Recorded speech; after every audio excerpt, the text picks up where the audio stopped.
Imagine a world where your health is not determined by your wealth. Picture a society where the accident of your birth, your zip code, your family's income, or the color of your skin does not dictate whether you live a long, healthy life or struggle with preventable illness. Imagine waking up each day knowing that, no matter what happens, you and your loved ones will have access to the care you need when you need it, without fear of losing your home or your savings. A world where getting sick does not mean facing financial ruin, where a diagnosis is met with compassion and support, not anxiety over how to pay for treatment. In this world, families do not have to choose between buying groceries and filling a prescription, or between paying rent and seeing a doctor. The fear of medical debt, which haunts millions, is replaced by a sense of security and shared responsibility. This is not a distant dream or a utopian fantasy. It is a vision grounded in the real experiences of people and communities who have dared to imagine something better and have begun to build it. Around the world, there are places where this vision is already taking shape, where the right to health is recognized and protected, and where the well-being of every individual is seen as a collective good. It is a tangible goal that nations around the globe are striving to achieve. From bustling cities to remote villages, from wealthy countries to those with fewer resources, the movement toward universal health coverage is gaining momentum. Governments, communities, and individuals are coming together to reimagine what healthcare can and should be. We stand at the dawn of a new era in healthcare with Peaceism Ecosystem, a time of unprecedented challenges but also incredible opportunities. The world is changing rapidly. Technological advances, demographic shifts, and global crises are reshaping the landscape of health and medicine. Yet with these changes comes the chance to build something better, to address the shortcomings of the past and create a future where health is a universal right. The conversations we're having today about how we care for one another are shaping the very fabric of our future societies. These discussions are not just about medicine or policy, they are about our values, our priorities, and our vision for the world we want to live in. They challenge us to think beyond the status quo, to ask what it truly means to care for our neighbors, and to recognize that our health is deeply interconnected. For too long, high-quality medical care has been a privilege, accessible only to those who could afford it. The gap between the haves and have-nots has grown wider, with millions left behind simply because they lack the means to pay. This inequality is not just a matter of dollars and cents, it is a matter of life and death, of dignity and justice. But a powerful idea is taking hold, that healthcare is a fundamental human right, not a commodity. This idea is being championed by people from all walks of life: patients, doctors, nurses, activists, and policymakers. It is a call to action, a demand for justice, and a recognition that our collective well-being depends on the health of each and every one of us. The recent global health crises have taught us a harsh but vital lesson. When a pandemic strikes, it does not discriminate based on income, nationality, or social status. It exposes the vulnerabilities in our systems and reminds us that, in the face of illness, we are all connected. The suffering of one becomes the risk of all. We learned that our health systems are interconnected, just as we are. A virus that emerges in one corner of the world can travel across continents in a matter of days, affecting millions. Our ability to respond depends not just on the strength of individual countries, but on our willingness to work together, to share knowledge, resources, and responsibility.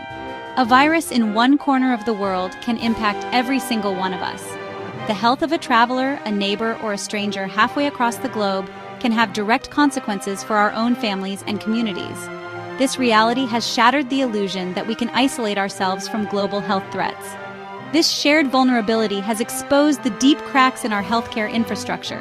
Underfunded hospitals, overworked staff, and outdated systems have struggled to keep up with the demands of crisis. The pandemic has revealed the consequences of neglecting public health, of treating healthcare as an afterthought rather than a cornerstone of society. It has shown us that a system that leaves some behind ultimately leaves everyone at risk. When care is rationed, when prevention is ignored, and when the most vulnerable are forgotten, the entire community suffers. The health of each individual is bound to the health of all. We are now forced to ask ourselves difficult questions. What kind of society do we want to be? Are we willing to accept a world where some lives are valued more than others? Or will we rise to the challenge of building a more just and compassionate system? These are not easy questions, but they are essential if we are to move forward. How can we build systems that are more resilient, more equitable, and more focused on the well-being of every individual? The answers will require innovation, investment, and a willingness to challenge old assumptions. We must design healthcare that can withstand future crises, that adapts to changing needs, and that puts people, not profits, at the center. The answer lies in rethinking our approach from the ground up, moving from reactive sickness care to proactive wellness promotion for all. This means investing in prevention, education, and community support. It means recognizing that health is shaped by more than just medical care. It is influenced by housing, nutrition, education, and the environment. This shift in thinking represents a monumental change in our priorities. It asks us to value long-term well-being over short-term profits, to measure success not just by the number of procedures performed, but by the health and happiness of our communities. It is a transformation that requires courage, vision, and collective action. It is about building a foundation of health for our communities. This foundation is not just physical, it is social, emotional, and economic. It is built on trust, on relationships, and on a shared commitment to the common good.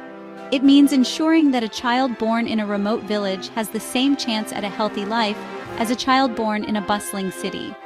It means closing the gaps that divide us between rich and poor, urban and rural, young and old. It means recognizing that every life is precious and that our future depends on the health of all our children.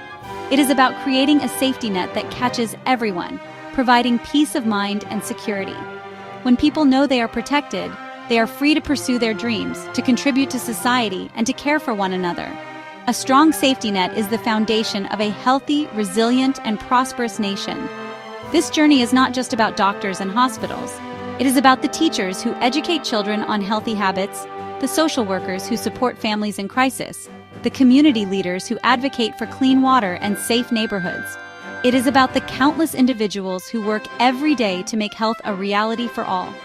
It is about social justice, economic stability, and human dignity.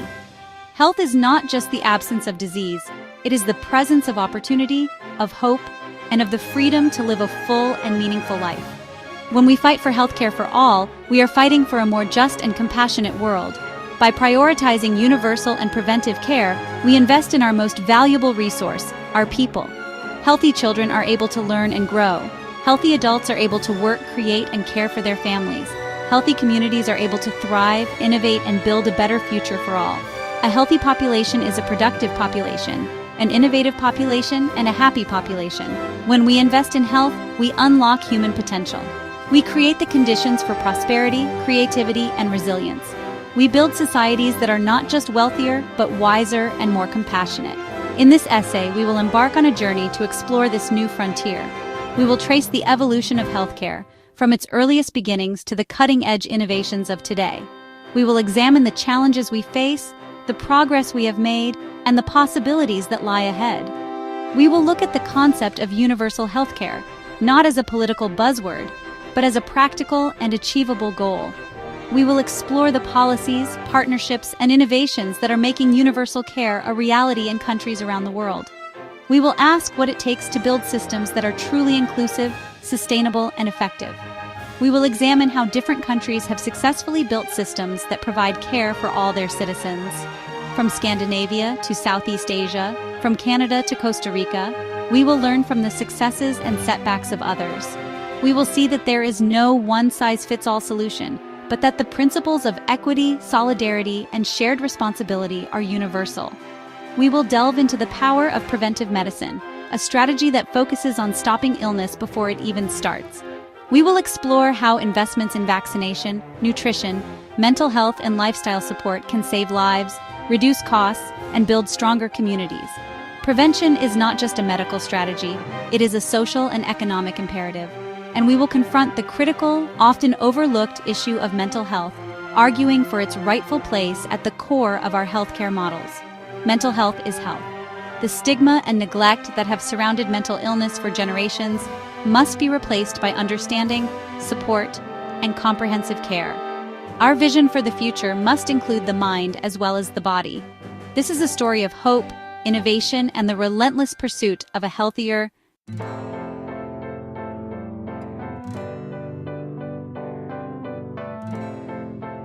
At the very heart of the discussion about universal healthcare lies a simple yet profound principle. This principle is not just a matter of policy or economics, but a reflection of our deepest values as a society. It asks us to consider what kind of world we want to live in and what responsibilities we have to one another as fellow human beings. When we talk about healthcare, we are not just talking about doctors, hospitals, or insurance plans. We are talking about the basic conditions that allow people to live full, meaningful lives.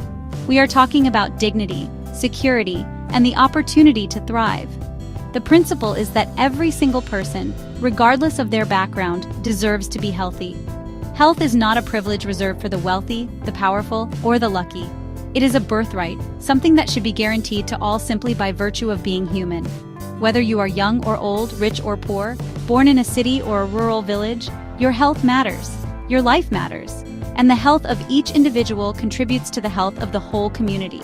This is not just a nice idea, it is a core tenet of human rights. The right to health is enshrined in international law and recognized by nations around the world. It is a principle that has been fought for by generations of activists, doctors, and ordinary people who refuse to accept a world where some lives are valued more than others. When we recognize health as a human right, we affirm the inherent worth of every person. The World Health Organization's constitution, established decades ago, states that the enjoyment of the highest attainable standard of health is one of the fundamental rights of every human being. This declaration was not made lightly. It was born out of the devastation of war and the recognition that peace, security, and prosperity are impossible without health. The WHO's founding document is a testament to the idea that health is not just the absence of disease, but a state of complete physical, mental, and social well-being. It is a vision of a world where everyone has the chance to reach their full potential. This means that access to medical care should not depend on your income, your social status, or your ability to pay. It means that no one should have to choose between buying food and buying medicine, between paying rent and seeing a doctor. It means that the doors of hospitals and clinics should be open to all, not just those who can afford to walk through them. In a truly just society, healthcare is not a commodity to be bought and sold, but a shared resource that belongs to everyone. Your job, your race, your gender, your religion, none of these should determine whether you receive the care you need. Too often, we see disparities in health outcomes that reflect deeper inequalities in our society. People of color, immigrants, and marginalized communities are more likely to face barriers to care and to suffer from preventable illnesses. By affirming the right to health, we commit ourselves to closing these gaps and ensuring that everyone has a fair shot at a healthy life, or where you happen to live. Whether you are in a bustling city or a remote rural area, your access to healthcare should be the same. Geography should not be destiny when it comes to your health. Yet, in many parts of the world, people in rural or underserved areas struggle to find even basic medical services. They may have to travel long distances, wait for hours, or go without care altogether. This is not just a logistical problem, it is a moral one. It should be a given, a foundational pillar upon which a just and compassionate society is built. When we make health a right, we send a powerful message about who we are and what we value. We say that we are a community that looks out for one another, that refuses to leave anyone behind. We say that we believe in fairness, in solidarity, and in the idea that our fates are intertwined. When we treat healthcare as a right, we change the entire dynamic of how we approach it. No longer is it something to be rationed or denied based on ability to pay. Instead, it becomes a collective responsibility, a promise we make to each other that no one will be left to suffer alone. This shift in perspective has profound implications for how we design our healthcare systems, how we allocate resources, and how we measure success. It stops being a service that is bought and sold and instead becomes a public good, like education or clean water. Just as we do not ask people to pay for the air they breathe or the water they drink, we should not ask them to pay for the care that keeps them alive. Public goods are the foundation of a healthy, functioning society. They are the things we provide to everyone because we all benefit when everyone has access. Think about it this way.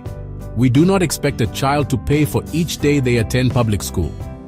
We recognize that education is essential, not just for the individual child, but for the entire community. An educated population is more innovative, more productive, and more capable of solving the challenges we face. We invest in public education because we know it pays dividends for everyone. We understand that an educated population benefits everyone. The same is true for health. When people are healthy, they are able to learn, to work, to care for their families, and to contribute to society. They are less likely to miss school or work, less likely to need expensive emergency care, and more likely to live long, fulfilling lives. The benefits of good health ripple outward, touching every aspect of our lives. Similarly, a healthy population is the bedrock of a strong economy and a stable society. When people are healthy, they can pursue their dreams, support their families, and build better futures. Businesses thrive when their workers are healthy and productive. Communities are stronger when their members are able to participate fully in civic life. Health is not just a personal matter. It is a public good that benefits us all. When people are healthy, they can work, they can innovate, and they can contribute to the progress of society. They can invent new technologies, start businesses, and create art. They can care for their children and elders, volunteer in their communities, and help those in need. Health is the foundation upon which all other achievements are built. They can participate fully in their communities, taking part in events, supporting local initiatives, and building the social bonds that hold us together. When people are healthy, they are more likely to vote, to volunteer, and to engage in the civic life of their communities. They are more likely to help their neighbors, to mentor young people, and to contribute to the common good. And they can care for their families without the constant fear of a medical bill wiping out their life savings. Too many families live with the anxiety that a single illness or accident could lead to financial ruin. Medical debt is a leading cause of bankruptcy in many countries, and it can have devastating effects on families and communities. By guaranteeing the right to health, we can lift this burden and give people the security they need to plan for the future. This perspective challenges us to design systems that are inclusive by nature. It asks us to look beyond the needs of the majority and to consider the needs of those who are most vulnerable. It asks us to build hospitals and clinics that are accessible to people with disabilities, to provide care in multiple languages, and to ensure that everyone feels welcome and respected. It asks us to invest in prevention, in mental health, and in the social determinants of health that shape our lives from birth to old age. It means tearing down the barriers that prevent people from seeking care. These barriers can take many forms: financial, geographical, cultural, or bureaucratic. They can be as obvious as a high price tag or as subtle as a lack of transportation or childcare. They can be rooted in discrimination, stigma, or fear. Whatever their form, these barriers keep people from getting the care they need and deserve. These barriers can be financial, such as high costs and confusing insurance plans. For many people, the cost of care is simply out of reach. Even those with insurance may face high deductibles, co-pays, and uncovered services. The complexity of the system can be overwhelming, leading people to delay or forego care altogether. No one should have to navigate a maze of paperwork or worry about surprise bills when they are sick or injured. They can be geographical, with people in rural areas living miles away from the nearest clinic. In some places, there may be no doctors or nurses for hundreds of miles. Transportation can be a major barrier, especially for those without cars or reliable public transit. Telemedicine and mobile clinics can help, but they are not a substitute for a robust, accessible healthcare infrastructure. They can also be cultural, where certain groups may feel misunderstood or unwelcome within the healthcare system. Language barriers, lack of cultural competence, and discrimination can all make it harder for people to get the care they need. Trust is essential in healthcare, and it can only be built when people feel seen, heard, and respected. A rights-based approach demands that we actively identify and dismantle these obstacles, ensuring that the path to good health is open and accessible to every single member of our society, from the youngest child to the oldest senior. This means listening to the voices of those who have been left out or left behind. It means investing in community health workers, in outreach programs, and in policies that address the root causes of poor health. It means holding ourselves accountable for the outcomes we achieve, not just the services we provide. And it means recognizing that health is not just the responsibility of doctors and nurses, but of all of us, policymakers, educators, employers, and citizens alike. Therefore, the push for universal healthcare is more than just a policy debate. It is a test of our values, our priorities, and our willingness to stand up for what is right. It is a recognition that our health is bound up with the health of others, and that we are all better off when everyone has the care they need. Universal health care is not just about coverage or cost. It is about justice, equity, and the kind of society we want to build. It is a moral imperative. When we deny people access to care, we are not just making a policy choice, we are making a moral one. We are saying that some lives matter less than others, that some people are not worthy of the care they need to survive and thrive. But when we affirm the right to health, we say that every life is precious and that no one should be left to suffer or die for lack of care. It is a reflection of the values we hold as a global community. Around the world, people are coming together to demand healthcare for all. They are marching in the streets, organizing in their communities, and raising their voices for justice. They are reminding us that health is not just a personal matter, but a collective responsibility. When we stand up for the right to health, we are standing up for a better world. Do we believe in a world where a person's lifespan is determined by their bank account? Where the rich can buy the best care, while the poor are left to suffer? Or do we believe in a world where everyone has a fair chance to live a long, healthy, and productive life? These are the questions at the heart of the debate over universal health care. They are questions about justice, about fairness, and about the kind of future we want to create. Or do we believe in a world where everyone has a fair chance to live a long, healthy, and productive life? Imagine a society where no one has to worry about how they will pay for their medicine, where every child can see a doctor when they are sick, and where every elder can age with dignity and security. Imagine a world where health is not a source of anxiety or fear, but a foundation for hope and opportunity. By framing healthcare as a fundamental human right, we set a clear and powerful goal. We say that we will not rest until everyone, everywhere, has the care they need to live their best life. We commit ourselves to building systems that are fair, inclusive, and responsive to the needs of all. We recognize that this will not be easy and that there will be challenges along the way. But we also know that it is possible and that the rewards are worth the effort. We commit ourselves to building a world where the health and well-being of all people are protected and promoted, creating a legacy of compassion and equity for generations to come. The right to health is not just an aspiration, it is a call to action. It is a promise we make to ourselves and to each other, that we will do everything in our power to ensure that everyone has the chance to live a healthy, fulfilling life. Let us rise to this challenge, and let us build a future where health is truly a right for all.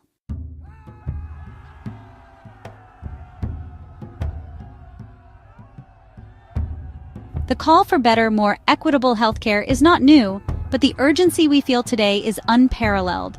For decades, people have marched in the streets, written to their representatives, and spoken out in community meetings, demanding a system that serves everyone, not just the privileged few. Yet despite these efforts, progress has often been slow, incremental, and sometimes even reversed. Now, however, we find ourselves at a unique moment in history, a moment when the cracks in our healthcare systems have become impossible to ignore, and the need for transformative change is clearer than ever before. We are living in a world at a crossroads, a moment in history defined by a series of interconnected global challenges. The world is more connected than ever before, with people, goods, and ideas moving rapidly across borders. But this interconnectedness also means that crises, whether they are health-related, economic, or environmental, can spread quickly and affect us all. From the bustling terminals of international airports to the remote corners of the globe, no community is truly isolated from the ripple effects of global events. The choices we make now will shape the health and well-being of generations to come. The COVID-19 pandemic acted as a global stress test for our healthcare systems, and many were found wanting. Hospitals were overwhelmed, medical staff stretched to their limits, and resources like ventilators and protective equipment became scarce. The world watched as even the most advanced healthcare systems buckled under the pressure, revealing vulnerabilities that had long been ignored or underestimated. The pandemic exposed not only the fragility of our infrastructure, but also the heroism and dedication of healthcare workers, who risked their own lives to care for others. It laid bare the stark inequalities that exist not just between countries, but within them. In some neighborhoods, access to world-class care was a given, while just a few miles away, families struggled to find even basic medical services. Rural clinics operated with outdated equipment and minimal staff, while urban hospitals faced endless lines of patients, many of whom had delayed seeking care due to cost or lack of insurance.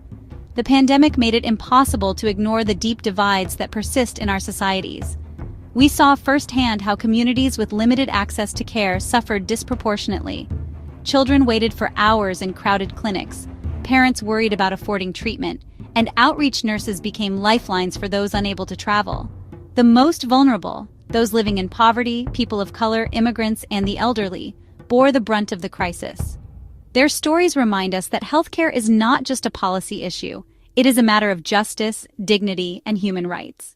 This collective trauma served as a powerful wake-up call, forcing us to confront the fragility of our health infrastructure and the deadly consequences of inaction. Empty city streets and overwhelmed hospitals became symbols of a world brought to its knees by a microscopic virus. The images of ambulances lined up outside emergency rooms and nurses breaking down from exhaustion are seared into our collective memory. We learned, in the harshest way possible, that our health systems are only as strong as their weakest links. Beyond the pandemic, we face a rising tide of chronic diseases. These are not sudden crises that make headlines, but slow-burning challenges that quietly erode the health of millions. Chronic illnesses like diabetes, heart disease, and cancer require ongoing care, support, and resources. They affect people of all ages, backgrounds, and walks of life, and their impact is felt not just by patients, but by families, communities, and entire economies. Conditions like diabetes, heart disease, and cancer are becoming more common around the world. As lifestyles change and populations grow, these diseases are no longer confined to wealthy nations. They are a global epidemic. In some countries, rates of diabetes have doubled or even tripled in a single generation. Heart disease remains the leading cause of death worldwide, and cancer diagnoses are rising steadily. These conditions require not just medical treatment, but education, prevention, and long-term support. These are often called lifestyle diseases, linked to factors like diet, physical activity, and stress. The modern world, with its fast food, sedentary jobs, and relentless pace, has created an environment where unhealthy choices are easy and healthy ones are hard. Stress, too, plays a major role. Chronic stress can weaken the immune system, raise blood pressure, and contribute to a host of health problems. But while individual choices matter, we must also recognize the role of social and economic factors in shaping our health. Unlike infectious diseases that can be treated with a short course of medicine, chronic illnesses require long-term management. Patients must learn to monitor their own health, manage complex medication regimens, and navigate a healthcare system that is often confusing and fragmented. For many, this is a lifelong journey, filled with challenges and setbacks. The burden of managing a chronic illness can be overwhelming, especially for those without strong support networks or access to affordable care.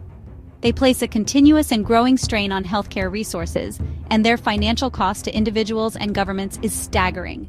Families are forced to make impossible choices between paying for medication and other essentials. Governments struggle to keep up with rising healthcare costs, diverting resources from other critical needs like education and infrastructure. The economic impact of chronic disease is measured not just in dollars, but in lost productivity, missed opportunities, and diminished quality of life. A system designed primarily to treat acute, short-term illnesses is simply not equipped to handle this slow-motion health crisis. Emergency rooms are built for trauma and sudden illness, not for the ongoing care that chronic conditions require. Patients with chronic diseases often fall through the cracks, receiving fragmented care from multiple providers, with little coordination or follow-up.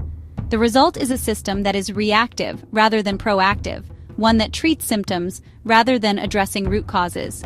We need a new model, one that can manage long-term conditions effectively and affordably. This means embracing new technologies like telemedicine and remote monitoring that can bring care to patients wherever they are. It means investing in prevention, education, and community-based support so that people can stay healthy and independent for as long as possible. And it means rethinking the way we deliver care, breaking down silos and building teams that work together to support the whole person, not just their disease. At the same time, our global population is aging. Advances have extended life expectancy in many parts of the world. More people are living into their 70s, 80s, and beyond, enjoying years that previous generations could only dream of. This is a remarkable achievement and a testament to human ingenuity and progress. People are living longer than ever before, which is a testament to the successes of modern medicine and public health. We celebrate the stories of centenarians surrounded by family, of seniors graduating from new programs, and of older adults staying active and engaged in their communities. These stories inspire us and remind us of what is possible when we invest in health and well-being across the lifespan. However, an aging population brings its own unique set of healthcare needs. Older adults are more likely to live with multiple chronic conditions, require complex medication regimens, and need support with daily activities. The risk of cognitive decline, mobility issues, and social isolation increases with age, creating new challenges for families, caregivers, and healthcare providers alike. Older adults are more likely to have multiple chronic conditions, often requiring care from several different specialists. This can make navigating the healthcare system especially challenging, as patients and their families must coordinate appointments, medications, and treatments across multiple providers. The complexity of care increases, and so does the risk of errors, miscommunication, and gaps in treatment. Require more frequent medical attention, including regular checkups, monitoring of vital signs, and adjustments to treatment plans. Preventive care becomes even more important, as early detection and intervention can make a significant difference in outcomes. But for many seniors, barriers like transportation, cost, and mobility issues make it difficult to access the care they need, and need support for mobility and daily living. Many older adults rely on caregivers, both family members and professionals, to help with tasks like bathing, dressing, and preparing meals. Physical therapists, occupational therapists, and home health aides play a vital role in helping seniors maintain their independence and quality of life. But the demand for these services is growing rapidly, and many communities are struggling to keep up. This demographic shift is putting immense pressure on healthcare systems and social care services. Hospitals and clinics are seeing more elderly patients with complex needs, while social services are stretched thin, trying to provide support for housing, nutrition, and mental health. Healthcare workers are facing heavier workloads, more paperwork, and higher rates of burnout. The challenge is not just to provide more care, but to provide better, more coordinated, and more compassionate care. If we do not adapt our models of care to better support the health and dignity of our elders, we risk a future where a growing segment of our population is left vulnerable and without adequate support. Social isolation, neglect, and inadequate care are already realities for too many seniors. Families worry about their loved ones, and communities struggle to provide the resources and services that are needed. The choices we make now will determine whether we rise to meet this challenge or allow it to overwhelm us. This convergence of crises, the aftermath of a pandemic, the rise of chronic disease, and the reality of an aging population creates an undeniable imperative for change. We are at a tipping point where the old ways of doing things are no longer sufficient. The systems and structures that served us in the past are struggling to keep up with the demands of the present, let alone the challenges of the future. The need for innovation, investment, and bold leadership has never been greater. The old ways of doing things are no longer sufficient. We cannot afford to patch up a system that is fundamentally broken. Healthcare workers are frustrated and exhausted, patients are waiting longer for care, and outdated equipment and facilities are holding us back. Incremental fixes and temporary solutions are not enough. We need a comprehensive, forward-thinking approach that addresses the root causes of our healthcare challenges. The cost of inaction, measured in both human lives and economic productivity, is simply too high. Every day that we delay, more people suffer needlessly, more families are pushed into poverty by medical bills, and more opportunities for prevention and early intervention are lost. The economic toll is staggering, with billions of dollars lost each year to preventable illness, disability, and premature death. But the human cost, the pain, the fear, the loss of dignity, is even greater. This is our moment to be bold, to learn from our past mistakes, and to build something better. We have the knowledge, the technology, and the creativity to reimagine healthcare for the 21st century.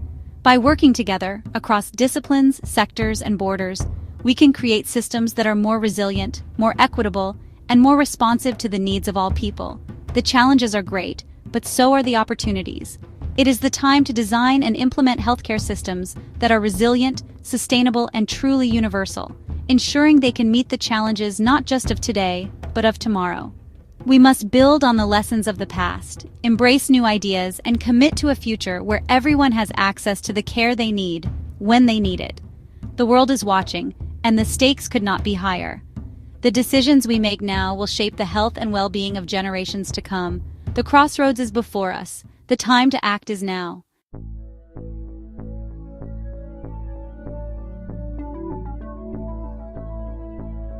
There is an old saying, an ounce of prevention is worth a pound of cure. This phrase, though simple, carries a profound truth that echoes through generations. It reminds us that taking small, thoughtful steps today can spare us from much greater hardship tomorrow. In the world of health, this wisdom is more relevant than ever. Imagine a world where we don't just wait for illness to strike, but instead, actively work to keep ourselves and our communities healthy from the very beginning. This simple wisdom holds the key to transforming our entire approach to health. It challenges us to rethink the way we view medicine, not as a last resort, but as a continuous journey of care, vigilance, and empowerment. When we embrace prevention, we shift our focus from crisis management to long-term well-being, from reacting to problems to anticipating and averting them. For too long, our medical systems have been built around a reactive model. Hospitals and clinics are often designed to respond to emergencies, to treat diseases after they have already taken hold. The sight of ambulances rushing to hospitals, emergency rooms filled with patients, and doctors working tirelessly to save lives is all too common. While this work is vital, it is only one part of the story. We wait for people to get sick, and then we mobilize our vast resources to treat their illness. This approach, while necessary in many cases, often means that we are always one step behind. We are constantly playing catch-up, trying to repair damage that might have been prevented in the first place. This is what we call sick care. It is a system that is reactive by nature, focused on treating symptoms and managing crises. While sick care saves lives and alleviates suffering, it is not enough on its own. It is like patching holes in a sinking ship, rather than fixing the leak at its source. It is incredibly important, but it is also incredibly expensive and often comes too late. The costs of hospital stays, surgeries, and advanced treatments can be staggering, not just in terms of money, but also in terms of human suffering and lost potential. For many families, a single illness can mean financial hardship, emotional distress, and a long road to recovery. Preventive care flips this model on its head. Instead of waiting for problems to arise, it encourages us to take action early and often. It is about building a culture of health where regular checkups, healthy habits, and early interventions are the norm. Imagine visiting your doctor not just when you're sick, but as a routine part of staying well. It focuses on keeping people healthy in the first place, stopping diseases before they have a chance to take root. Vaccinations, screenings, and lifestyle counseling are all tools in the preventive care toolkit. By identifying risks early, we can intervene before minor issues become major health crises. It is the ultimate form of proactive, forward-thinking medicine.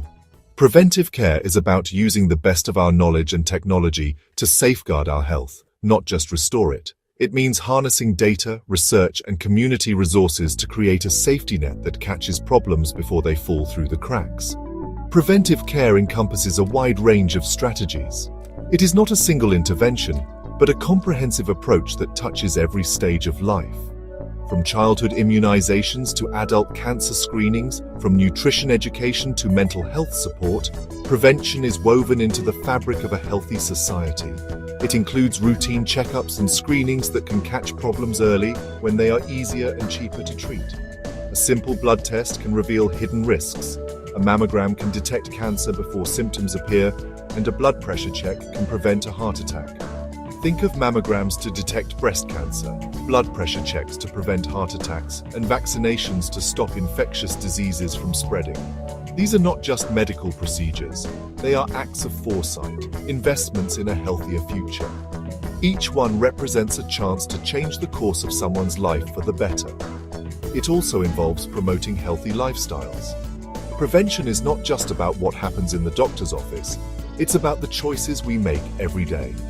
Eating nutritious foods, staying active, managing stress, and getting enough sleep are all part of the equation. This means educating people about the importance of a balanced diet, regular exercise, and avoiding harmful habits like smoking. Public health campaigns, school programs, and community workshops all play a role in spreading this message. When people understand the impact of their choices, they are empowered to take control of their health. It is about creating environments that make healthy choices the easy choices, such as building more parks and ensuring access to affordable fresh food. When neighborhoods have safe places to walk, bike, and play, and when healthy foods are available and affordable, it becomes much easier for everyone to live well. The benefits of prioritizing prevention are enormous. When we invest in keeping people healthy, we see the rewards ripple through every aspect of society. Healthier people mean stronger families, more vibrant communities, and a more resilient nation. From a human perspective, it is obviously better to avoid getting sick than to endure treatment and recovery.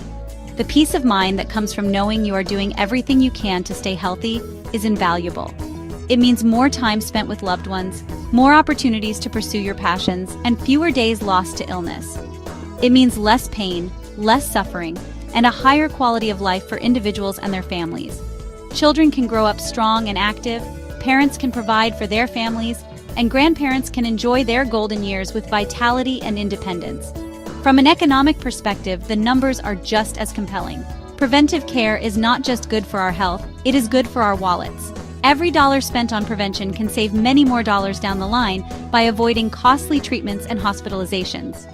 Treating advanced diseases like late-stage cancer or managing the complications of uncontrolled diabetes is astronomically expensive.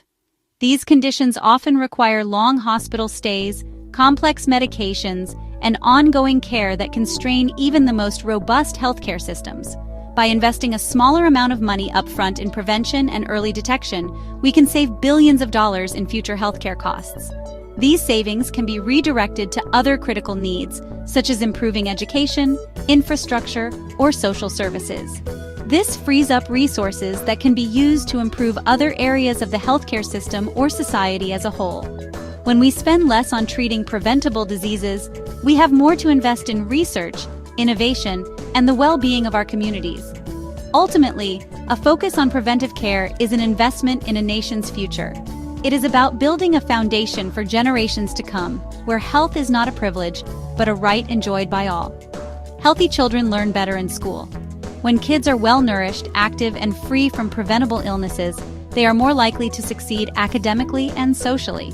This sets the stage for a lifetime of achievement and fulfillment. Healthy adults are more productive at work and more engaged in their communities. They can contribute their talents, energy, and creativity to building a better world. When people are not burdened by chronic illness, they are free to pursue their dreams and support those around them.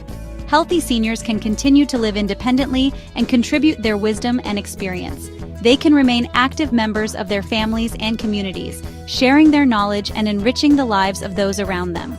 By shifting our focus from sickness to wellness, we build a stronger, more resilient society from the ground up.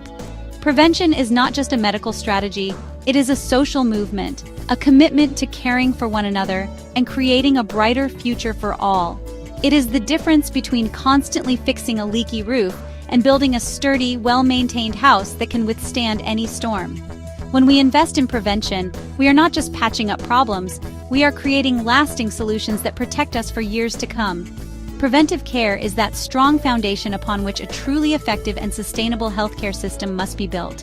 It is the thread that weaves together individual well-being, community strength, and national prosperity.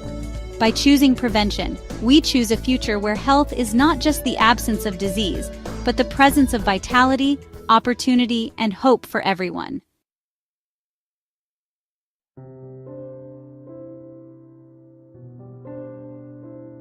For generations, we have treated the mind and the body as two separate entities. This idea, deeply rooted in our history, has shaped not only our personal beliefs, but also the very foundations of our healthcare systems. The ancient Greeks, for example, believed that the mind and body were distinct, and this dualistic thinking has echoed through centuries of medical practice. Even as science advanced and our understanding of the human body grew more sophisticated, the mind was often left behind, regarded as mysterious, intangible, and somehow less real than the physical body. We built a healthcare system that was incredibly sophisticated at treating physical ailments: a broken bone, a heart condition, an infection. Our hospitals became temples of healing for the body, equipped with the latest technology and staffed by highly trained professionals. We celebrated medical breakthroughs that cured diseases, repaired injuries, and extended life expectancy. When someone was physically hurt, there was a clear path to care: diagnosis, treatment, recovery. The process was visible, measurable, and most importantly, accepted by society as necessary and urgent. But when it came to the health of our minds, we often fell silent. The language of mental health was rarely spoken in public. People who struggled with their thoughts or emotions were left to navigate their pain alone, often without guidance or support. The spaces dedicated to mental health care were hidden away, their doors closed to the outside world. For many, seeking help felt like an admission of failure, a secret to be kept rather than a step toward healing. Mental health conditions like depression, anxiety, and trauma were treated not as real illnesses, but as personal weaknesses or even moral failings. People were told to snap out of it, to be strong, or to just think positive. Instead of compassion, they were met with judgment. Instead of support, they faced skepticism. This misunderstanding was not just a personal issue, it was institutional. Schools, workplaces, and even healthcare providers often failed to recognize the seriousness of mental health struggles. They were shrouded in stigma and shame, forcing millions to suffer in isolation. The fear of being labeled or misunderstood kept people from reaching out. Even when help was available, the barriers, social, financial, and emotional, were often too high to overcome. The result was a silent epidemic, with countless individuals hiding their pain behind a mask of normalcy, afraid to let anyone see their struggle. This artificial separation has created a silent pandemic of mental illness, a crisis that has been ignored for far too long and has devastating consequences for individuals, families, and societies. The impact is not just emotional, it is physical, economic, and generational.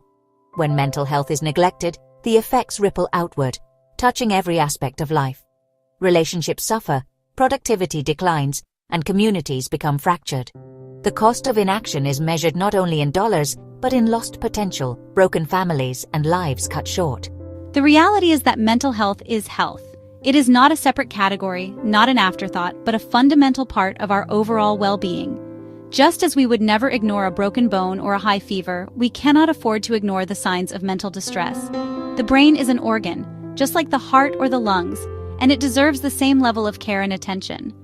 There is no health without mental health. This is not just a slogan, it is a scientific fact. Our thoughts, emotions, and behaviors are deeply intertwined with our physical health. When our minds are unwell, our bodies suffer. When our bodies are sick, our mental health is at risk. The two cannot be separated, no matter how hard we try. Our mental well-being is intrinsically linked to our physical well-being. Studies have shown that people who maintain strong social connections, engage in regular physical activity, and practice mindfulness are not only happier, but also healthier. The mind and body work together, each influencing the other in ways we are only beginning to fully understand. Untreated depression can worsen the outcomes of heart disease and diabetes. When someone is struggling with their mental health, they may find it harder to follow medical advice, take medications, or maintain healthy habits. This can lead to complications, hospitalizations, and even premature death. The connection is clear. Caring for the mind is essential to caring for the body. Chronic stress can weaken the immune system, making us more susceptible to physical illness. Stress hormones like cortisol, when elevated for long periods, can damage the body's ability to fight off infections, heal wounds, and regulate inflammation. Over time, this can contribute to a host of health problems, from frequent colds to serious conditions like hypertension and autoimmune diseases. And, conversely, living with a chronic physical condition can take a significant toll on a person's mental health. The daily challenges of managing pain, medication, and limitations can lead to feelings of frustration, hopelessness, and isolation. For many, the emotional burden of illness is as heavy as the physical one, and without support, it can become overwhelming. To ignore one is to fail to properly care for the other. True healing requires us to see the whole person, not just a collection of symptoms. When we treat only the body, we miss the underlying causes of suffering. When we treat only the mind, we overlook the physical realities that shape our experiences. Integration is not just ideal, It is essential. We must break down the artificial wall between mental and physical care and embrace a holistic view of human health that acknowledges this fundamental connection. This means reimagining our healthcare systems, training our providers, and educating our communities. It means creating spaces where people feel safe to talk about their mental health, just as they would about a broken arm or a persistent cough. The scale of the mental health crisis is staggering.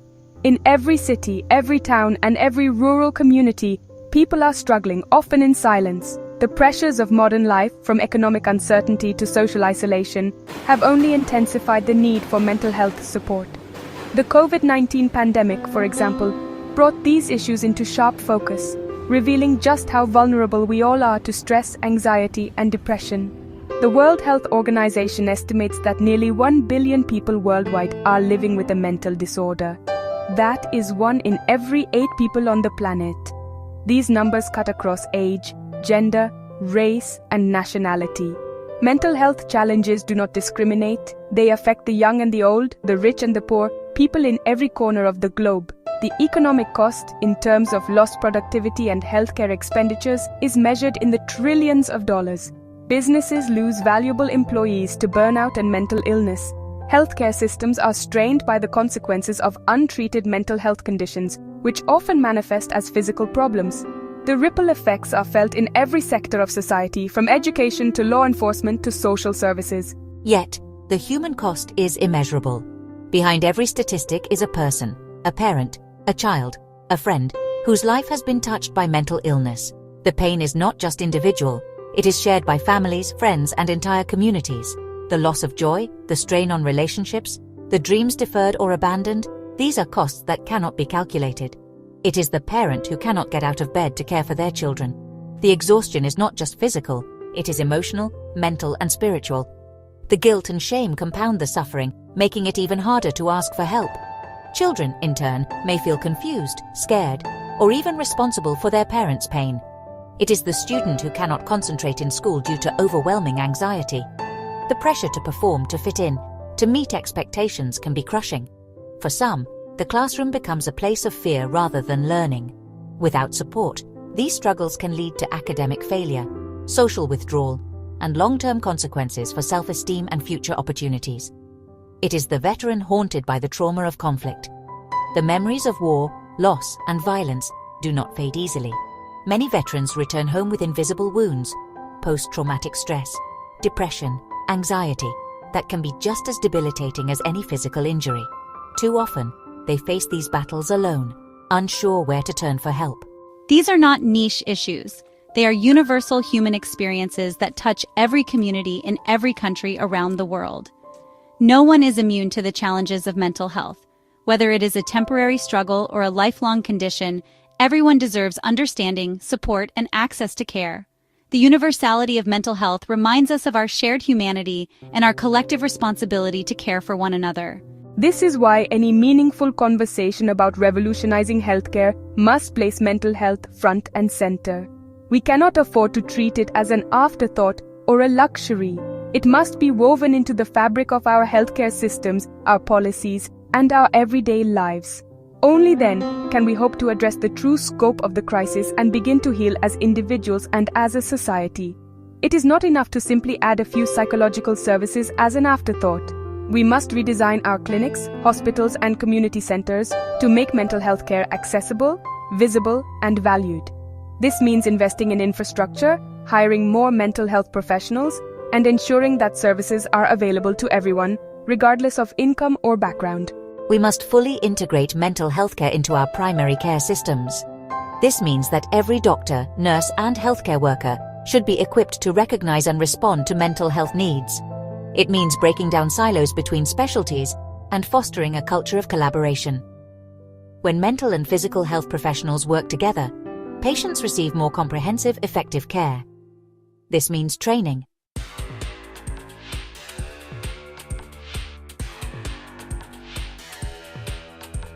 As we confront the immense challenges of providing universal, preventive, and holistic care, we find ourselves armed with a powerful new ally technology. The digital revolution that has transformed so many aspects of our lives is now poised to reshape the landscape of healthcare.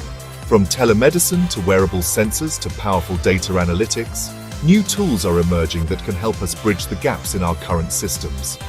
Technology holds the promise of making healthcare more accessible, more personalized, and more efficient than ever before.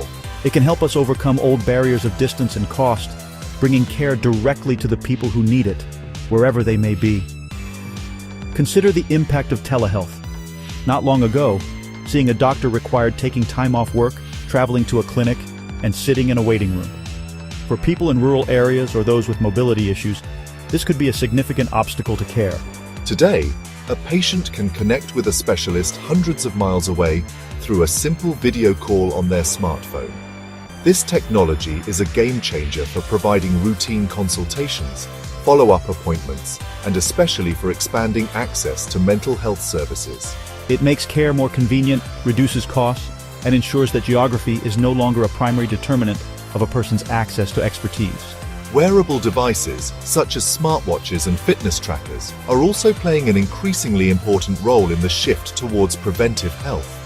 These devices can continuously monitor vital signs like heart rate, sleep patterns, and physical activity levels. They empower individuals to take a more active role in managing their own health, providing real-time feedback and encouragement. For doctors, this stream of data provides a much richer picture of a patient's health than a once-a-year checkup ever could. It allows them to spot worrying trends early and intervene before a minor issue becomes a major health crisis, embodying the very essence of preventive medicine. Furthermore, the ability to collect and analyze massive amounts of health data is opening up new frontiers in public health.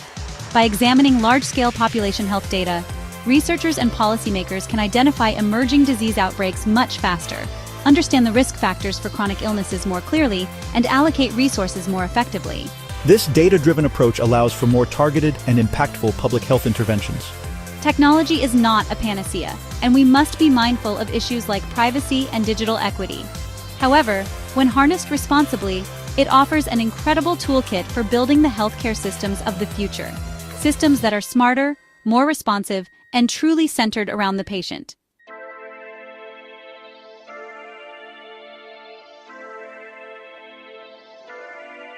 While today's technology is already impressive, we are on the cusp of an even greater transformation, one driven by artificial intelligence. The world of healthcare is about to experience a revolution that will touch every aspect of how we diagnose, treat, and prevent disease. Imagine a future where the boundaries between human expertise and machine intelligence blur, creating a partnership that is greater than the sum of its parts. This is not just a technological upgrade. It is a fundamental shift in the way we approach medicine, patient care, and even our understanding of health itself. AI is poised to become the invisible engine powering a new era of healthcare, one that is more precise, more efficient, and more compassionate than ever before. AI is not just about faster computers or more sophisticated software. It represents a new way of solving problems. It is about harnessing the power of data, pattern recognition, and machine learning to tackle challenges that have long seemed insurmountable. In healthcare, this means using AI to sift through mountains of medical records, research papers, and clinical data to find connections and solutions that would take humans years or even decades to uncover. It is about creating tools that can learn from experience, adapt to new information, and continuously improve their performance, just like a seasoned physician. But unlike any human, AI can work tirelessly, 24/7 without fatigue or bias, and with access to a global pool of knowledge. In healthcare, AI has the potential to augment the skills of human doctors, accelerate medical research, and personalize treatment in ways we could once only imagine. Picture a world where every doctor has an AI assistant by their side, offering real-time insights, double-checking diagnoses, and suggesting the latest evidence-based treatments. Medical researchers can use AI to analyze vast data sets, uncovering patterns that lead to new discoveries and breakthroughs. For patients, AI means care that is tailored to their unique needs, preferences, and genetic makeup, rather than a one-size-fits-all approach. This partnership between human intuition and machine intelligence could lead to earlier detection of diseases, more effective therapies, and better outcomes for everyone. It promises to analyze complex medical information with a speed and accuracy that surpasses human capabilities, unlocking new insights that could revolutionize every aspect of medicine, from diagnosis to treatment to prevention. Imagine being able to process millions of patient records in seconds, identifying subtle trends and risk factors that would otherwise go unnoticed. AI can integrate data from a variety of sources: genetic tests, imaging scans, wearable devices, and even social determinants of health, to create a comprehensive picture of each patient. This holistic approach allows for more precise diagnoses, targeted therapies, and proactive interventions that can prevent illness before it starts. This is not science fiction. It is the near future of healthcare. Hospitals and clinics around the world are already beginning to adopt AI-powered tools, and the pace of innovation is only accelerating. From smart hospital rooms that monitor patient vitals in real time, to AI-driven triage systems that prioritize care based on urgency and need, the transformation is underway. The integration of AI into healthcare settings is not just about technology, it is about reimagining workflows, empowering clinicians, and ultimately improving the patient experience. The future is arriving faster than we think, and it is bringing with it a new standard of care. One of the most exciting applications of AI is in medical imaging. For decades, radiologists have relied on their training and experience to interpret X-rays, Connecticut scans, and MRIs, searching for signs of disease hidden within complex images. But even the most skilled human eye can miss subtle abnormalities, especially when faced with a high volume of cases or fatigue. AI algorithms, trained on millions of annotated images, can now assist radiologists by highlighting areas of concern, measuring tumor sizes, and even predicting disease progression. This collaboration between human and machine is setting a new benchmark for accuracy and efficiency in diagnostic imaging.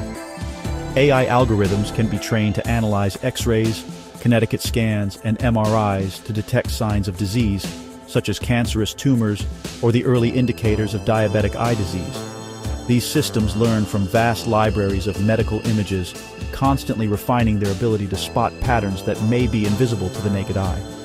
For example, in oncology, AI can help identify tumors at an earlier stage, when they are most treatable. In ophthalmology, AI can screen for diabetic retinopathy, a leading cause of blindness, with remarkable accuracy. The result is faster, more reliable diagnoses that can make a life-changing difference for patients. In many cases, these AI systems can spot abnormalities that are too subtle for the human eye to see, leading to earlier and more accurate diagnoses. This is especially important in conditions where early intervention can dramatically improve outcomes, such as cancer, stroke, or heart disease. By acting as a second set of eyes, AI can help reduce diagnostic errors, catch diseases in their earliest stages, and ensure that no detail is overlooked. For patients, this means greater peace of mind and a better chance at a full recovery. This does not replace the radiologist, it empowers them. AI serves as a collaborative partner, providing additional information and insights that enhance the expertise of medical professionals. Radiologists can focus on complex cases, patient communication, and decision-making, while AI handles the repetitive and time-consuming aspects of image analysis. This synergy allows for more efficient workflows, reduced burnout, and ultimately, better care for patients. The goal is not to automate away the human touch, but to free up clinicians to do what they do best: care for people. It acts as a tireless, incredibly precise second set of eyes, reducing errors, speeding up the diagnostic process, and ultimately allowing doctors to start life-saving treatments sooner, dramatically improving patient outcomes.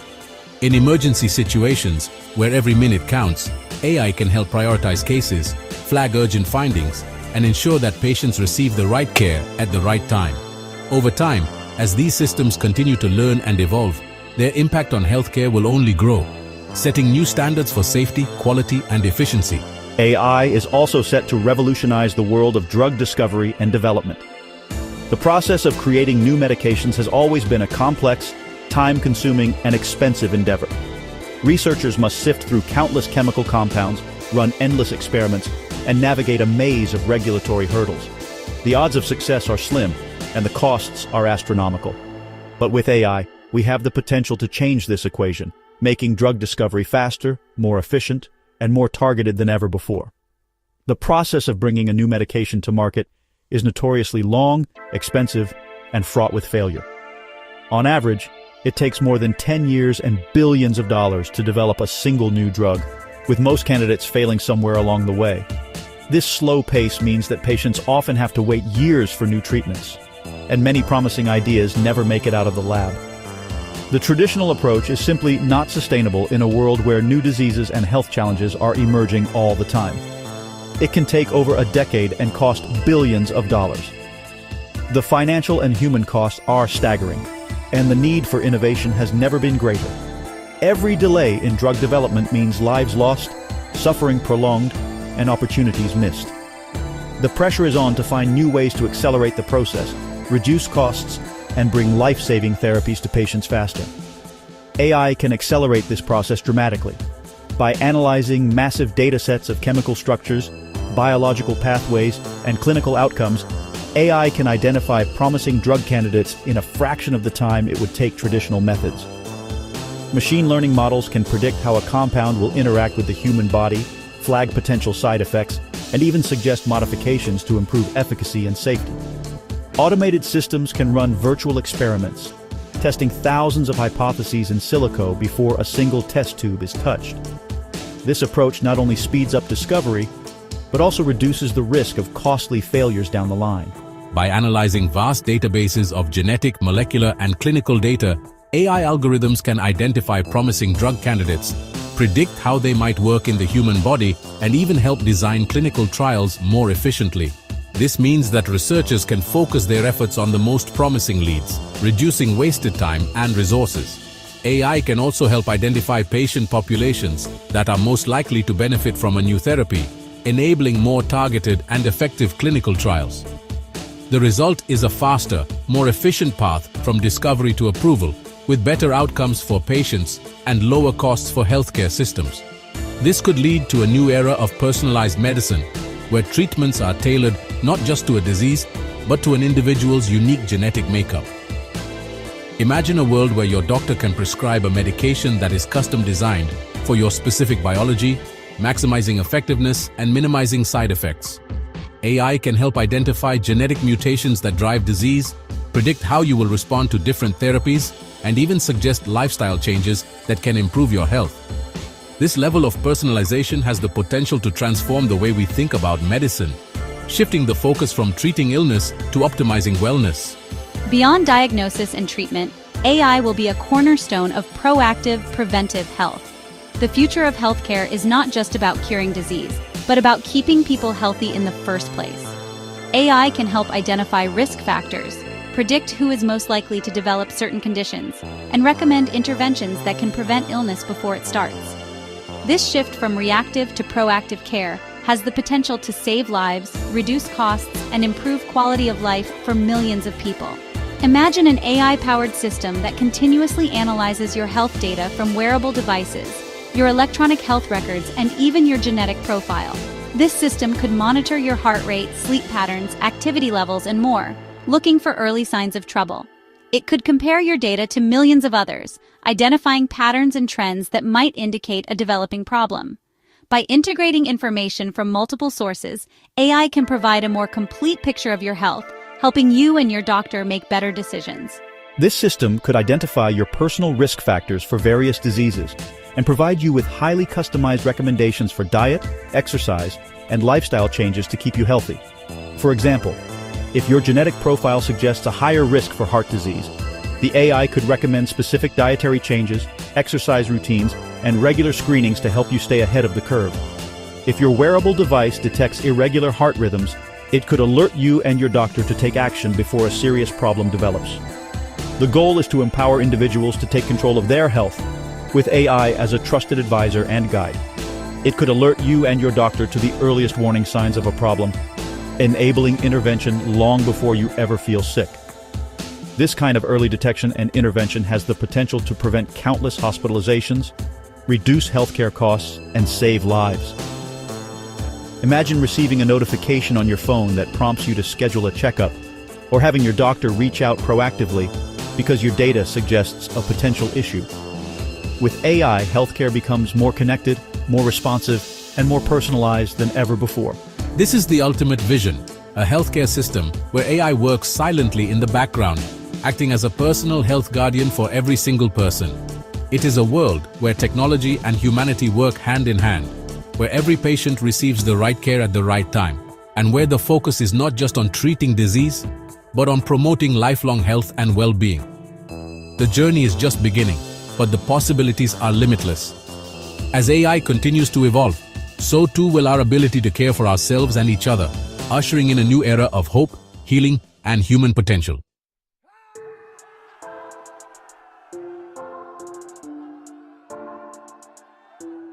We have now sketched the outlines of a grand vision for the future of global health. It is a future where healthcare is affirmed as a universal human right, not a market commodity. It is a future where our focus shifts decisively from treating sickness to proactively promoting wellness through robust preventive care. It is a future where mental health is finally brought out of the shadows and integrated fully into our definition of health. And it is a future where technology and artificial intelligence act as powerful accelerators, helping us overcome old barriers and build systems that are more equitable, intelligent, and personalized than we ever thought possible. This introduction has served to set the stage for a deeper exploration. We have established the why, the urgent moral, social, and economic imperatives that compel us to seek this transformation. The world is at a critical juncture, and the path we choose now will define the health and well-being of generations to come. The challenges are significant, but the potential rewards are immeasurable: longer, healthier, and more fulfilling lives for billions of people around the globe. The question is no longer whether we should pursue this vision, but how we can make it a reality for everyone, everywhere. In the sections that follow, we will move from the why to the how. We will take a practical look at real-world examples of success. We will explore different models of universal healthcare that are already working in countries around the world, learning from their triumphs and their struggles. We will delve into specific strategies for preventive care that have proven effective in reducing the burden of disease. We will examine innovative approaches to integrating mental health services into primary care, breaking down stigma and improving access. This essay is intended to be more than just an academic exercise. It is a roadmap for change. This journey is one of optimism and pragmatism. We must be inspired by the incredible possibilities that lie before us, but also grounded in the practical realities of implementing such profound change. It will require political will, financial investment, and a fundamental shift in our collective mindset. It will require collaboration across borders and disciplines. By learning from the best examples, debating the most effective strategies, and harnessing the power of innovation, we can build a future where universal, preventive, and holistic healthcare is not just a distant dream, but the lived reality for all of humanity. Let us begin this important journey together with Peaceism Ecosystem. Welcome to Healthcare for All, where we explore the future of universal healthcare and preventive care. Over the next hour, you'll hear from AI-generated experts sharing innovative models that aim to make healthcare accessible, affordable, and effective for everyone. Discover how preventive care can reduce costs and improve lives, and learn about the latest strategies to integrate mental health into our healthcare systems. After these inspiring presentations, join our AI-moderated debate to explore different frameworks for mental health integration, addressing challenges and opportunities. Together, let's envision a healthier, more equitable future for all. Universal healthcare is not a luxury. It is a human right. When we treat health as a privilege reserved for those who can pay, we divide societies into two realities: those who can heal and those who are left behind. But when we recognize health as a public good, we unlock an engine of social progress that benefits everyone. Look at the Nordic countries. Their universal healthcare systems are not perfect, but they ensure that a child born in a rural village has the same right to a doctor as a child born in a capital city. Rwanda, after the devastation of genocide, rebuilt its healthcare system around equity, and today, more than 90% of its citizens are covered. These examples prove that universal healthcare is possible, even in resource-constrained settings. And the impact goes far beyond medicine. Studies consistently show that universal healthcare strengthens economies. A healthy workforce is more productive. Fewer families fall into poverty due to medical bills. Communities become more resilient against crises, from pandemics to climate shocks. So the question is not, can we afford universal healthcare, but rather can we afford not to? Every delay, every year of inaction costs us lives, potential, and opportunities for human flourishing. But let's be clear. Universal healthcare is not a one-size-fits-all formula. Each country must design a model that fits its unique context, its culture, its resources, its people. Some may lean on public systems. Others may blend private and public partnerships. What matters is the principle that no one is denied care because of who they are or what they earn. Preventive care is the most powerful yet most underutilized tool in healthcare. Every dollar invested in prevention saves up to $5 in treatment. Think about that. A small investment in keeping people healthy spares families the devastating costs of hospital stays, lost wages, and chronic illness. Yet too often, our systems wait for disease to appear before they act. What if we flipped the script? Instead of waiting for heart disease, we invested in nutrition education and regular blood pressure screenings. Instead of focusing only on cancer treatment, we emphasized early detection through accessible screenings. Instead of treating diabetes once it has advanced, we built healthier food systems and promoted active lifestyles at the community level. The evidence is clear. Prevention transforms healthcare from reactive to proactive.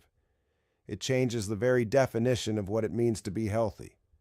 Health becomes not simply the absence of disease, but the presence of well-being. And prevention is not just about the individual. It's about systems and communities.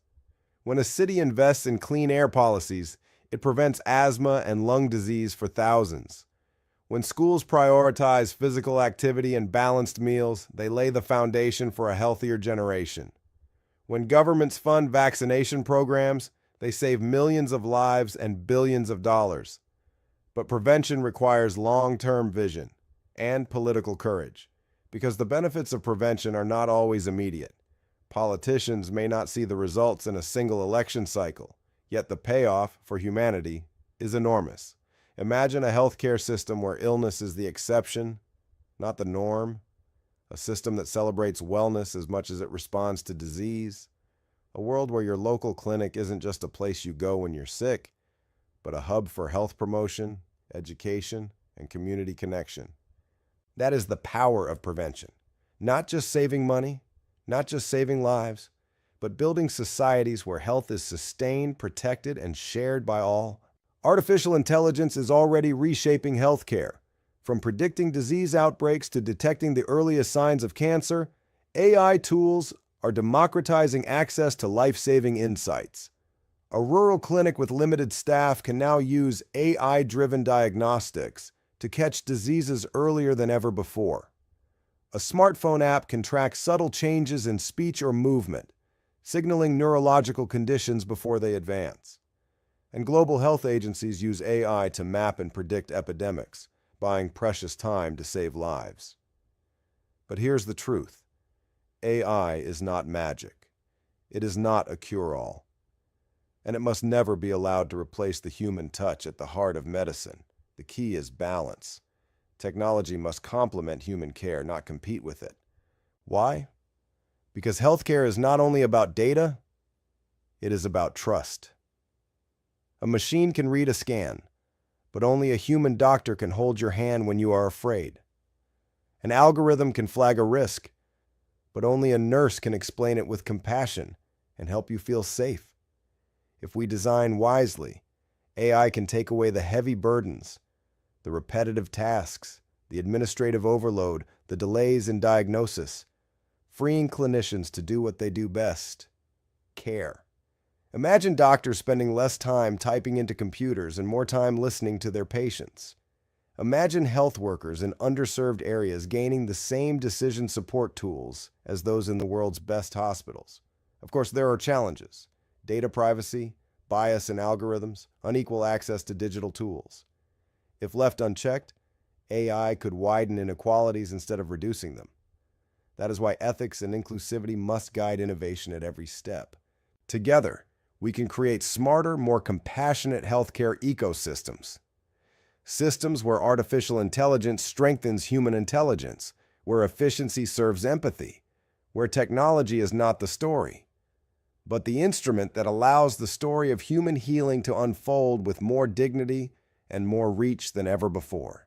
As a voice for patients, I want to remind us, behind every policy, every system, every budget decision is a person. Someone's mother, father, child. It's easy, when we talk about healthcare, to get lost in numbers, cost per capita, coverage percentages, mortality rates. These statistics are important, but they are not the whole story, because behind each number is a life. Behind every data point is a human being who dreams, struggles, and deserves dignity. Healthcare is not only about curing illness, it is about dignity, trust, and hope. It is about whether a young mother feels safe walking into a clinic, whether an elderly man can afford his medicine without choosing between food and treatment, whether a teenager struggling with depression finds someone who listens. I once heard a patient describe healthcare as a doorway. For some, that doorway is wide open, affordable, welcoming, easy to walk through. For others, the doorway is locked, blocked by cost, distance, or stigma. A true healthcare for all system ensures that the doorway is open to everyone, no matter who they are or where they come from. And here's the truth. Patients know what they need. Too often, systems are designed without listening to the very people they serve. If we want healthcare that works, we must design it not just for people, but with people. That means listening to patient voices in policy rooms, including communities in decisions about care, and respecting the lived experiences of those most affected. Because healthcare is not charity. It is not something given to the poor or marginalized. It is a partnership between systems and citizens, built on respect. A healthcare for all system listens to its people and ensures no one is left behind. Yes, mental health must be integrated. 1 in 4 people will face a mental health challenge in their lifetime. That is not a statistic about them. It is a statistic about us, our families, our neighbors, our colleagues, our friends. Yet for too long, mental health has lived in the shadows of healthcare, treated as optional, secondary, or somehow less urgent. By integrating mental health into primary care, we change that story. We reduce stigma by making mental health a normal, routine part of the healthcare journey. When a patient comes for a checkup, screening for depression should be as natural as checking blood pressure. When someone visits their local clinic, access to counseling or mental health support should be as expected as access to antibiotics. Integration improves access. In many countries, there are far too few psychiatrists, psychologists, or specialists, but primary care providers are everywhere, in community clinics, in local health centers, in the places people already go for help. Equipping them with tools, training, and resources to address mental health expands the reach of care exponentially. And most importantly, integration treats the whole person, body and mind, together. We know that mental health impacts physical health.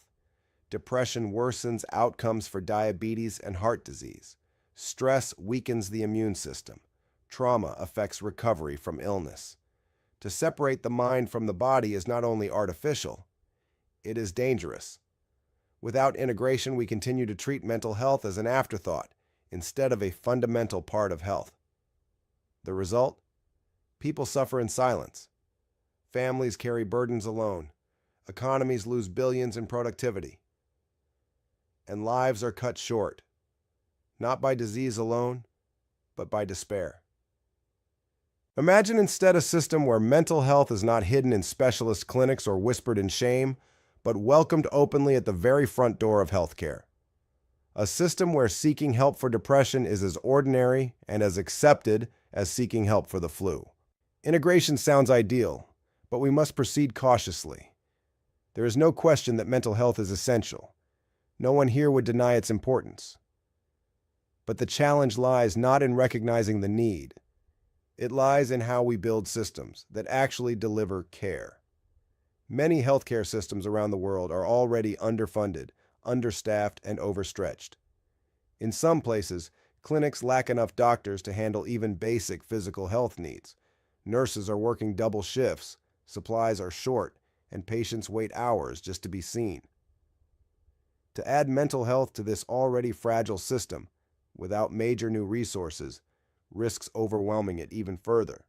Integration without investment can dilute care quality for both physical and mental health. A general practitioner may be asked to diagnose and treat depression in the morning, manage diabetes in the afternoon, and handle emergencies in between.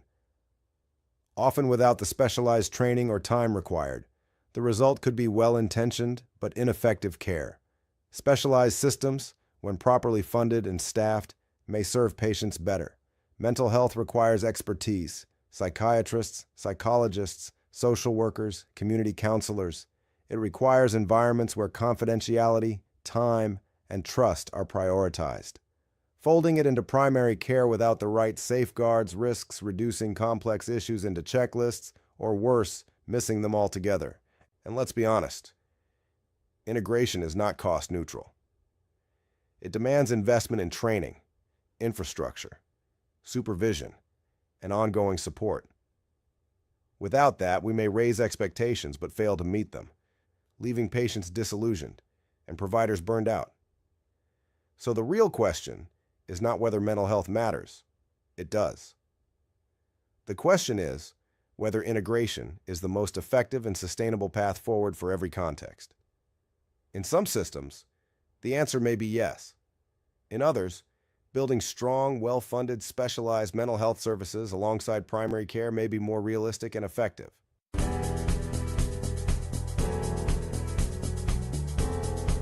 Hi there, I'm Miss Sarah. Well, I guess you could call me Peaceism. Yeah, peace works. Let me show you something important. See these people? They're all struggling with healthcare. It's tough out there. But what if I told you there's a way to change all this? Enter World Peace Development Holdings Limited. They've got this amazing idea called the Peaceism ecosystem. It's all about bringing people together, you know? Healthcare for everyone. Watch this. See how everything's connecting? Now look, people are healthier, happier, and more peaceful. Cool, right? Want to be part of this change? Join us at the Healthcare for All Expo. Together, we're building a sustainable future. How's that for world peace? Remember, a healthy world is a peaceful world. See you soon.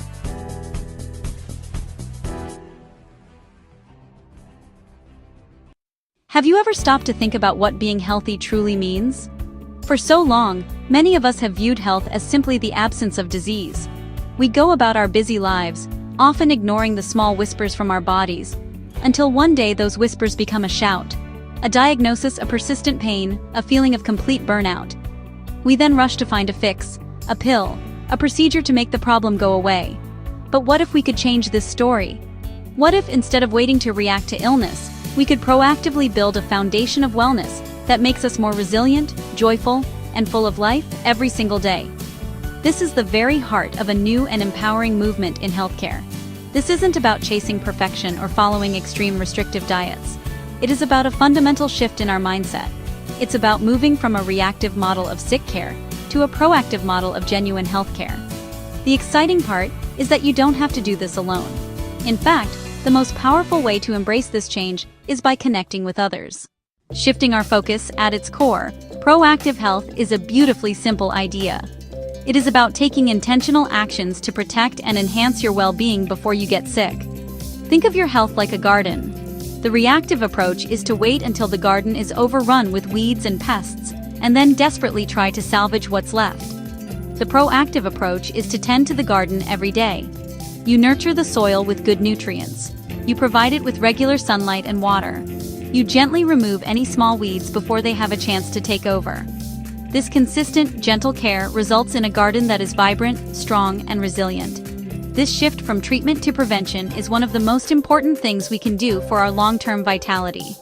Proactive health looks at the whole person, not just a set of symptoms. Show diagram of 4 interconnected circles: food, movement, sleep, relaxation. What we eat, how we move, how we sleep, how we relax. It acknowledges these areas are interconnected. A poor night's sleep can lead to poor food choices the next day. Chronic stress can disrupt our sleep. A lack of movement can impact our mood and energy levels. By making small, positive adjustments in each area, we create an upward spiral of well-being. It's not about running a marathon tomorrow if you haven't run a mile in years. Choosing to take the stairs instead of the lift. Adding one extra portion of vegetables to your dinner plate. Switching off your phone an hour before bed to allow your mind to unwind. Now that we understand what proactive health is, let's talk about the network part. For centuries, we have known that humans are social creatures. We thrive on connection, community, a sense of belonging. A wellness network takes this fundamental human need and applies it to our health journey. It is a group of people who come together, either in person or online, with a shared intention of supporting one another. This support system transforms health from a lonely individual struggle into a shared, collaborative adventure. It provides accountability, encouragement, a space to share both challenges and successes. Think about how much easier it is to go for a walk when you have arranged to meet a friend. On a day when you feel tired or unmotivated, knowing someone is waiting for you can be the gentle nudge you need. This is the magic of a wellness network in action. These networks are not about professional medical advice. They are about peer-to-peer support. We are far more likely to stick with positive habits when we feel connected to others on the same path. This shared experience creates a powerful sense of camaraderie that can be incredibly motivating. The beauty of a wellness network is its diversity. It can take so many different forms to suit different personalities and needs. Weekly cooking club exploring healthy recipes together. Colleagues taking a mindful lunch break away from their desks.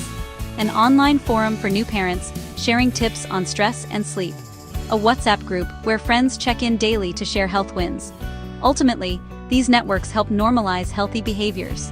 When you are surrounded by people who prioritize well-being, it starts to feel natural and normal for you to do the same.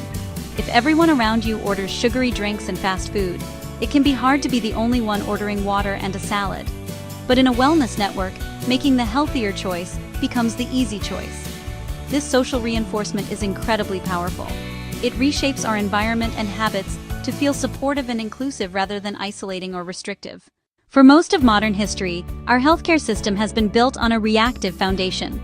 We wait for something to break, and then we try to fix it. If you get a chest infection, you get antibiotics. If you have high blood pressure, you are given medication to lower it. While this approach is essential for acute illnesses and emergencies, it is far less effective for the rising tide of chronic lifestyle-related diseases. Conditions like type 2 diabetes, heart disease, and many forms of mental health struggles often develop slowly, over decades of subtle imbalances. By the time a diagnosis is made, the root causes have become deeply entrenched. Imagine your health is like a boat. The reactive approach is to wait until the boat is full of water and starting to sink before you begin frantically bailing it out. It's stressful, exhausting, and you are always just one big wave away from disaster. The proactive approach involves regularly checking the boat for tiny leaks and patching them up as soon as you find them. You are not waiting for a crisis. Small, regular acts of maintenance keep the boat strong, dry, and sailing smoothly. This is a far more sensible and sustainable way to navigate the waters of life.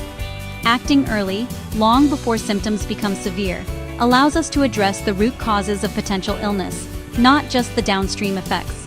Instead of waiting for a diagnosis of type 2 diabetes, a proactive approach would focus on lifestyle factors that contribute to insulin resistance in the first place.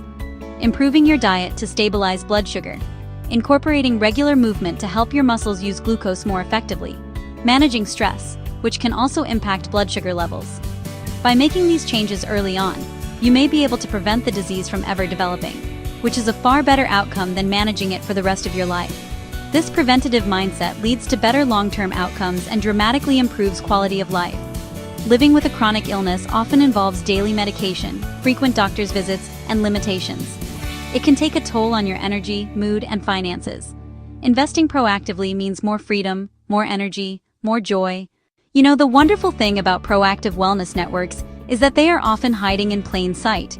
Honestly, you do not need to look far to find them. They come in all shapes and sizes, catering to every interest and fitness level. One of the most common and accessible examples is a community fitness group. Think Park Run, a free event in local parks every Saturday morning. It brings together people of all ages, people walking, people jogging, runners hitting 5 kilometers. A yoga studio that fosters community.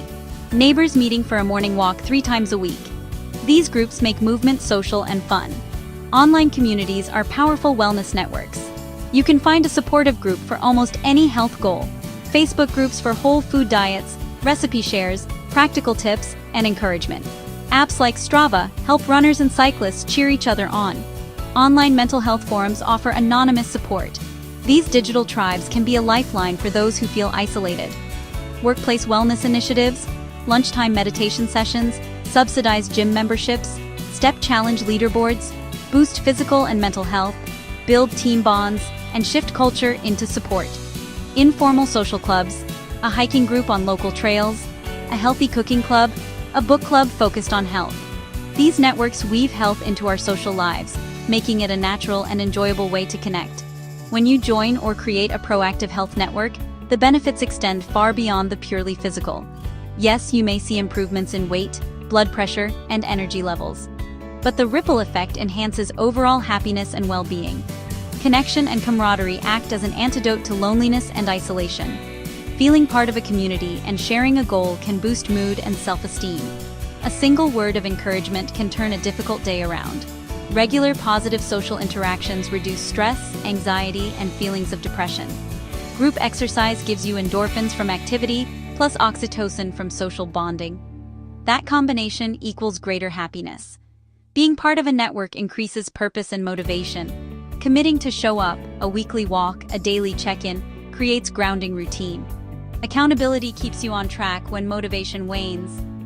Seeing others' progress fuels belief that change is possible. That positive feedback loop builds momentum. These networks strengthen community ties. Neighborhoods and workplaces improve. Prioritizing wellness together creates a stronger, kinder, more vibrant society. The idea of starting your own wellness network might sound intimidating, but it can be one of the most rewarding things you ever do. The key is to start small and keep it simple. You do not need a formal structure, a fancy name, or a complicated agenda. All you need is a clear intention and one or two other people to join you. Think about an activity that brings you joy and fits easily into your life. Being in nature or learning to cook healthier meals. Choose something you are genuinely excited about. Once you have an idea, reach out and invite others. Your partner, a close friend, a family member, a colleague. Keep it low pressure and focus on connection and shared fun. I'm thinking of starting a weekly walk around the local park on Saturday mornings. Or, I'm creating a WhatsApp group to share simple, quick recipes. Decide simple logistics and remove barriers. Don't worry about perfection. The most important thing is to get started. Your small circle can evolve organically. What begins as a walking group might try a yoga class together or organize a healthy potluck dinner. Remember, focus on encouragement, not competition. Create a culture where everyone can share wins and struggles without judgment. Celebrate small victories, choosing a healthy snack, getting an extra hour of sleep. Offer support, not criticism. The strength of your network comes from kindness and consistency. If starting your own network doesn't feel right, there are many welcoming communities to join, right in your local area and online. Check local notice boards and council websites for walking groups, dance classes, Tai Chi in the park, allotment societies, and more. Explore hobbies, running clubs, park run, meditation groups, cooking classes, college workshops, and health food shop sessions. The digital world is vast. Facebook groups for intermittent fasting or wild swimming, and sites like Meetup to find hiking, yoga, wellness, or healthy eating near you. Try a few groups to find the right vibe. When you find a potential group, take the first step and reach out or show up. Every member was new once. Email the organizer, introduce yourself, ask questions, or just be brave and drop in. Go with a curious, open mind. Listen, get to know people. You might not find the perfect fit immediately, and that's okay. The journey is part of the adventure. We have journeyed through proactive health and the power of networks. It's not about grand changes, but small, consistent steps. Water in the morning, a 5-minute lunch walk, calling a friend. Repeated day after day, they compound into transformation. A more resilient body, a calmer mind, and a more connected life. Brothers and sisters of Earth, today, I stand before you not as a leader, not as a prophet, but as a humble servant of humanity. I speak to you from the depths of my soul, with a message that transcends borders, religions, races, and species. This message is not mine alone, it belongs to all of us, for we are all children of the same origin, descendants of Adam and Eve, bound by the same breath of life. From the moment the first star ignited in the cosmos, to the birth of our planet, to the emergence of life, and finally to the rise of humanity, the universe has been weaving a story of unity, yet somewhere along the way, we forgot this truth. We divided ourselves into nations, tribes, and ideologies. We built walls instead of bridges, waged wars instead of peace, and sought power instead of love. But today I call upon you to remember, we are one. The time for peaceism has come. Peaceism is blessing and guidance for all. It is a way of life. It is the recognition that every living being, human, animal, plant, and even the earth itself, is interconnected. Peaceism teaches us that harming another is harming ourselves, that loving another is loving ourselves, and that healing the world begins with healing our own hearts. Under the peaceism ecosystem, we will honor the sanctity of life, embrace diversity, live in harmony with nature, pray to Lord of the world. Let us pray, O our Creator. We humbly acknowledge you as the source of all that is, the architect of the universe, and the sustainer of all life. Let us pray for wisdom, compassion, and unity, and let our prayers be actions that uplift the world.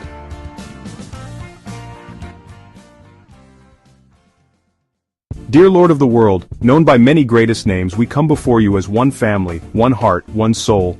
Guide us to see the light within each other. Teach us to forgive, to love, and to serve. Help us to heal the wounds of the past and build a future of peace. May our hands work together, our voices sing together, and our spirits rise together, for we are your servant, and in you, we are one. Amen, Amin, Shalom, Om Shanti Ash, and so it is. This is not just a dream, it is a calling. Each of us has a role to play in this great awakening. Whether you are a teacher, a farmer, a scientist, an artist, or a leader, your contribution matters. Let us educate the next generation in the ways of peace and unity. Create systems that uplift the poor, heal the sick, and protect the vulnerable. Innovate technologies that serve humanity and the planet, not destroy them. Spread love in every word, every action, and every thought. If this message ignites a fire within you, if it stirs your soul and compels you to act, then let us carry it forward together. O Lord of the world, we thank you for the beauty of the world, the wonder of nature, and the precious gift of life. We are grateful for the sun, the moon, the stars, and the vibrant tapestry of creation. Let us strive not just for the Nobel Peace Prize, but to touch the hearts of all beings, from the tiniest ant to the grandest whale, from the deepest ocean to the highest peak. The time has come to transcend our differences and embrace our shared humanity. The time has come to heal the scars of the past and forge a future brimming with hope. O Creator, bless us with peace, joy, and purpose, and grant us the strength to overcome challenges and to persevere in your service. We are one. We are peace. We are the change. Thank you, and may the light of unity guide us all. We pray in the name of the Creator, the source of all things. Amen.